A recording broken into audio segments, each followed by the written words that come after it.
What's up, guys? Welcome back to my channel. We are back with another Diddy video, and today his defense team put in a motion for Rule 29 acquittal on the basis that the evidence was insufficient to sustain a conviction. So these are extremely hard to win. They're very hard to win, and there are essentially two times that you can put them in during trial. So you'll typically put it in right after the prosecution rests their case.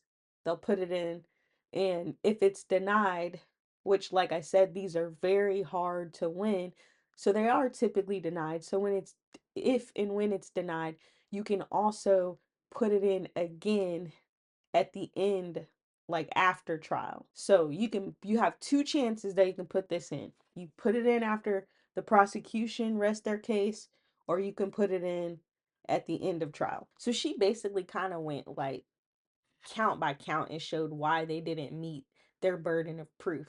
So for the racketeering count, she said that they didn't show that he conspired with any of his employees because they said they weren't working together to commit any crimes. The only things that they knew about were maybe potentially drugs, because even everything that went on during his hotel nights or his freak offs or whatever, he went out of his way to make sure that his staff didn't know what was going on in the room. In fact, we saw in text where he was telling entertainers, or Jane was telling entertainers, hey, wait in the lobby because we've got an assistant in the room right now, or hey, tell him not to come at this time because we don't want him running into anybody. So he was trying to keep that from people, even KK.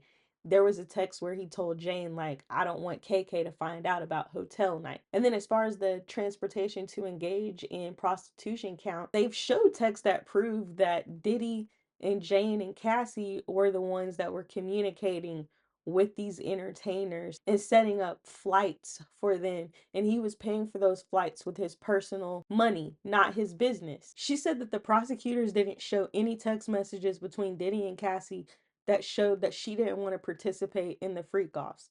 There were no texts that showed that he was coercing her into participating in the freak offs, and that anybody in his position would have thought that she enjoyed the freak offs. She said that Diddy admits that his relationship with Cassie was toxic and he regrets being violent with her. But as she put it, DV is not, S trafficking. So even if his motion is denied, when this issue goes before the appellate court, they will review this under what is called de novo, which is from the Latin means anew or from the beginning, which means that the appellate court will review this like they're hearing it for the first time, and they won't give any weight to the trial court's decision. On the other hand, had they not put in the Rule 29 motion, then the appellate court would have reviewed it under what's known as plain error review.